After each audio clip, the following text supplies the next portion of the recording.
Hi everybody and welcome. Today I have this SKULLCANDY Dime free earbuds and I'm going to tell you all the top tricks of this device.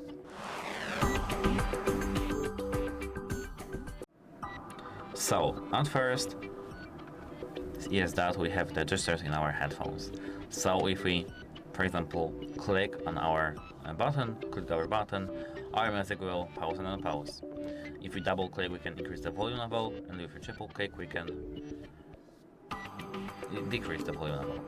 Apart from that, we have the transparency mode, which is called awareness mode, and we can enable it by pressing and holding our button with the click and hold. Something like that. Apart from that, we have a very cool feature in our SKULLCANDY called equalizers. You know that equalizers exist, but even though our headphones are not compatible with the application of SKULLCANDY, we have the equalizers, and we can enable equalizers using the 4 clicks on our headphone. That's it. Hope it helps you. Goodbye.